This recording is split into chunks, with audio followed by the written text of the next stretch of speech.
आज कुछ ज़्यादा ही देर हो गई। बस तो वो महिला हर रोज़ 8:30 बजे तक आ जाती है। आज 9:30 बजने को आ गए फिर भी नहीं आई। बिना उसके आए दुकान बंद भी तो नहीं कर सकता। उसे बचने जो दिया है, क्या नाम था उसका? इतने दिनों में उसका नाम भी नहीं पूछा मैंने। ये सब बातें रमेश के दिमाग में चल रही थी। कुछ दिनों पहले ही तो उसने ये डेयरी शुरू की थी। उसकी ये शॉप ज़्यादा बड़ी नहीं थी, जिसमें वो दूध और बाकी मिल्क प्रोडक्ट्स रखता था। उद्घाटन के दिन ही पहली ग्राहक बन एक महिला उसके शॉप पर आई थी। उसकी गोद में एक छोटा सा लेकिन बहुत ही प्यारा बच्चा था। उसने एक दूध की बोतल ली और रमेश से बोली, भैया अभी मेरे पास सिर्फ 10 रुपए हैं, बाकी के आपको कल दे दूं तो चलेगा? रमेश ने एक बार उसकी तरफ देखा। गरीब थी बेचारी, गले में मंगलसूत्र नहीं, माथे पर सिंदूर नहीं, शायद पति मर गया होगा बेचारी का। रमेश ने अंदाज़ा लगाया। पुरानी मैली साड़ी को कई जगह रफ़ू किया हुआ था, माथे से पसीने की बूंदें बह रही थी। फिर उसकी नज़र उस मासूम बच्चे पर गई, जिसके मैले चेहरे पर एक निष्पाप हंसी थी और अभी अभी आए 2 दांत उस हंसी को 4 चांद लगा रही थी। रमेश ने उस महिला की तरफ देखा और बोला, कोई बात नहीं बहन, आप मुझे बाद में पैसे दे देना। बड़े समाधान के साथ महिला ने रमेश की तरफ देखा और बोली, भैया मैं ज़रूर आपको आपका पैसा कल दे दूँगी। यहीं पास में हूँ, उस दूसरी गली में छोटा सा घर है, वहीं रहती हूँ मैं। रमेश मुस्कुराते हुए बोला, कोई बात नहीं बहन, कल पैसे ना हो तो भी चलेगा, जब आपके पास होंगे तब दे देना। फिर वो महिला वहाँ से चली गई। अगले दिन वो महिला पैसे लेकर डेयरी पर आई और पैसे रमेश को देने लगी। रमेश ने पैसे लेने से मना किया और बोला, नहीं बहन, मैं ये पैसे नहीं ले सकता, क्योंकि कल आपने मेरी बोनी की थी और कल मुझे 2000 का फ़ायदा हुआ। आप मेरे लिए बहुत लकी साबित हुई, इसलिए ये पैसे मैं नहीं ले सकता। रमेश की कही इस बातों से उस महिला को बहुत ज़्यादा खुशी हुई, क्योंकि इतने सालों बाद किसी ने पहली बार उसको लकी कहा था। वरना पति की मौत के बाद तो उसके ससुराल वालों ने उसे पनौती कहकर घर से ही निकाल दिया था। भैया रात को कितना बजे तक आपकी ये शॉप खुली रहती है? महिला ने रमेश से पूछा। 8 बजे बंद कर देता हूँ बहन, रमेश ने कहा। रमेश का जवाब सुनकर महिला का चेहरा उदास हो गया। रमेश को ये समझते देर नहीं लगी। उसने पूछा, कोई समस्या है बहन? अपने बच्चे और अपना पेट पालने के लिए मैं 2 घरों में झाड़ू बर्तन का काम करती हूँ। ये सब काम करके रात को 8:30 बजे घर लौट पाती हूँ। तब तक यहाँ आसपास की सभी दुकान बंद हो जाते हैं और लाचारी से मुझे अपने बच्चे को भूखे पेट ही बहला फुसलाकर सुलाना पड़ता है। यह बोल नहीं सकता ना मैं, उसी का फ़ायदा उठाती हूँ। कहते हुए उस महिला का गला भर आया। महिला की बातें सुनकर रमेश को बहुत बुरा लगा। फिर वो बोला, आप चिंता मत कीजिए बहन, बिना आपको दूध की बोतल दिए ये शॉप बंद नहीं होगा, लेकिन मेरी एक शर्त है। अपने आंसू पोंछते हुए महिला ने रमेश की और देखा और पूछा, क्या शर्त है? रमेश बोला, आप मुझे दूध के पैसे नहीं देंगी। यह सुन उस महिला की आंखें फिर छलक गई, लेकिन इस बार आंसू दुख के नहीं, खुशी के थे। उसे ऐसा लग रहा था जैसे इंसान के रूप में भगवान उसकी मदद करने आ गया हो।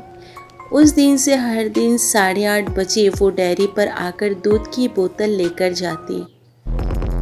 धीरे धीरे 5 महीने बीत गए और धीरे धीरे महिला बीमार होने लगी।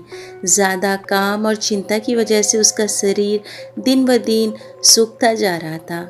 ऐसे ही एक दिन रमेश अपनी दुकान का सारा काम ख़त्म कर इस महिला के आने का इंतज़ार कर रहा था। 9:30 बजे वो महिला आई। आज उसका चेहरा कुछ ज़्यादा ही बेजान नज़र आ रहा था। बीमारी के कारण आंखों के नीचे काले घेरे और ज़्यादा बढ़े हुए नज़र आ रहे थे। रमेश ने तुरंत फ्रिज खोलकर दूध की बोतल निकाल उसे दे दी। फ्रिज बंद करके रमेश मुड़ते हुए बोला कि बहन, आज कुछ ज़्यादा ही देर कर दी। वो घूमा तब वो महिला दूध की बोतल लेकर जा चुकी थी। उसने सोचा आज ज़्यादा देर हो गई, इसलिए वो जल्दी चली गई होगी। बेचारी का बच्चा रोता होगा भूख से। रमेश ने दुकान बंद की और घर चला गया।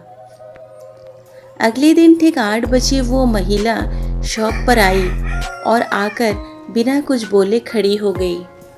हमेशा की तरह रमेश उसे दूध की बोतल दी। कोई चीज़ नीचे गिरी तो उसे उठाने के लिए रमेश नीचे झुका। वो चीज़ उठाई और सामने देखा तो वो महिला वहाँ नहीं थी। रमेश को आज पता नहीं क्यों उस महिला में काफ़ी बदलाव नज़र आ रहा था। उसे वो बड़ी कमज़ोर सी नज़र आई। अगले दिन फिर 8 बजे वो महिला उसके शॉप पर आई। आज रमेश ने उसका चेहरा बड़े गौर से देखा। उसका चेहरा सफ़ेद पड़ चुका था, मानो उसके चेहरे का तेज कब का जा चुका हो। उसने सोचा बेचारी गरीब महिला करे भी तो क्या करे। ना किसी का सहारा, ना अच्छे आदमी ने ज़रूरत के वक्त उसे पैसे दिए और ना ही पैसे की कमी से वो बीमार होती हुई भी दवाई नहीं कराई होगी। रमेश जल्दी से अपनी शॉप बंद कर अपने घर गया। घर जाकर उसने ये सारी बात अपनी पत्नी को बताई। उसकी पत्नी भी उसकी ही तरह भले स्वभाव की थी। उसे भी उस महिला की परिस्थिति पर दुख हुआ। वो रमेश से बोली, ऐसा करते हैं, कल उस महिला के घर चलते हैं और उसे किसी अच्छे डॉक्टर को दिखाते हैं। रमेश को अपनी पत्नी की बात सुनकर उस पर गर्व हुआ, क्योंकि उसके विचार भी उसी की तरह दूसरों के प्रति परोपकार के थे। अगले दिन सुबह दोनों उस महिला के घर जाने को रवाना हो गए। रमेश को उसका पता ठीक से याद नहीं था। जब वे उस छोटी सी गली में पहुँचे तब वहाँ एक छोटा सा मकान था, जिसके आसपास दूर दूर तक और किसी का घर नहीं था।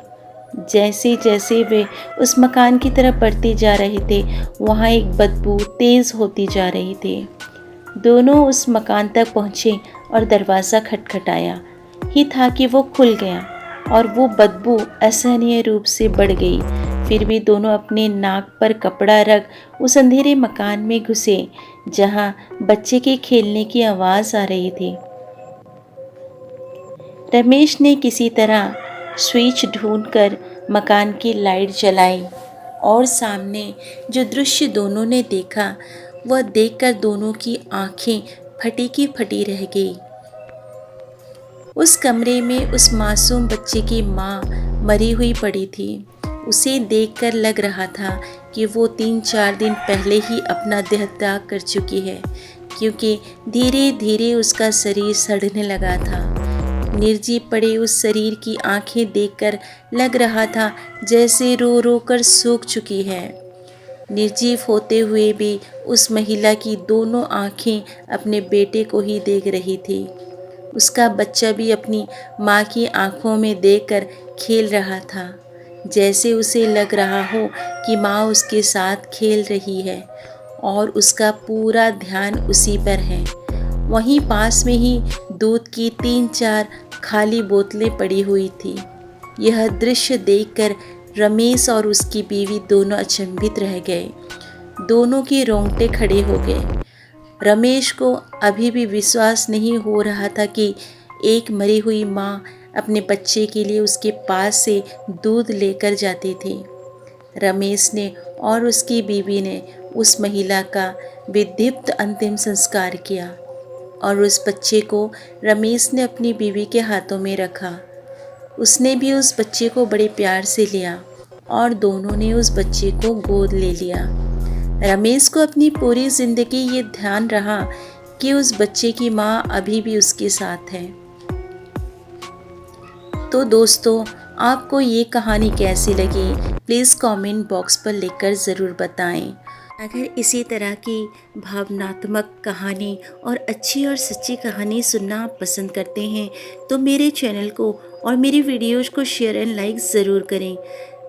बेल आइकॉन को प्रेस करें जबकि अगला कहानी आए तो आप तक नोटिफिकेशन पहुंच जाए।